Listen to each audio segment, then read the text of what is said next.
ഈ മഞ്ഞപ്പിത്തം ഇങ്ങനെ പടരുമ്പോൾ ജാഗ്രത പാലിക്കേണ്ടത് എങ്ങനെയൊക്കെയാണ് എന്ന് നോക്കാം നമുക്കിനി.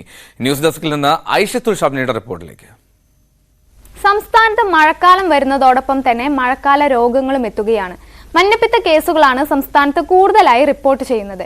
എങ്ങനെയാണ് മഞ്ഞപ്പിത്തം ഉണ്ടാകുന്നത്, പാലിക്കേണ്ട ജാഗ്രതാ നിർദ്ദേശം എന്തൊക്കെ, എങ്ങനെ കരുതിയിരിക്കാം എന്നൊക്കെ നോക്കാം.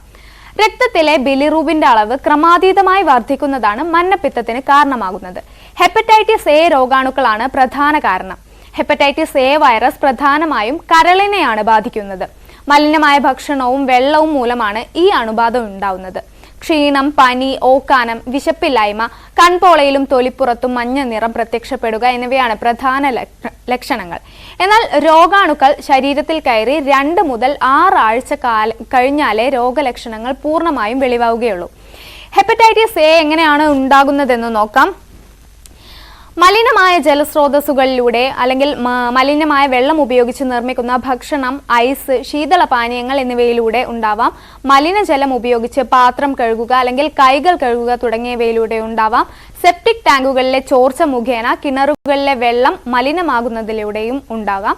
ഇനി പ്രധാന പ്രതിരോധ മാർഗങ്ങൾ എന്തൊക്കെയാണെന്ന് നോക്കാം. തിളപ്പിച്ചാറ്റിയ വെള്ളം മാത്രം കുടിക്കുക. ഭക്ഷണം കഴിക്കുന്നതിന് മുൻപും മലമൂത്ര വിസർജനത്തിന് ശേഷവും കൈകൾ സോപ്പ് ഉപയോഗിച്ച് നന്നായി കഴുകുക. തുറന്നു വെച്ച ഭക്ഷണവും വല്ലാതെ തണുത്തു പോയവയും ഒഴിവാക്കുക. ഐസ്ക്രീം, ശീതളപാനീയങ്ങൾ എന്നിവ ഒഴിവാക്കുക. എളുപ്പത്തിൽ ദഹിക്കുന്ന ഭക്ഷണങ്ങൾ കഴിക്കുക.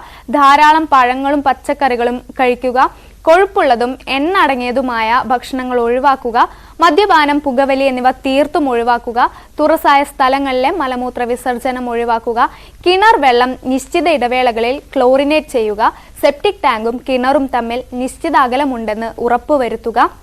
ഇനി ഇത്തരത്തിൽ മഞ്ഞപ്പിത്തം ബാധിച്ച രോഗികൾ ഉണ്ടെങ്കിൽ അവർ ഉപയോഗിച്ച വസ്ത്രങ്ങളും മറ്റ് വസ്തുക്കളും മറ്റുള്ളവരുമായി പങ്കിടരുത്.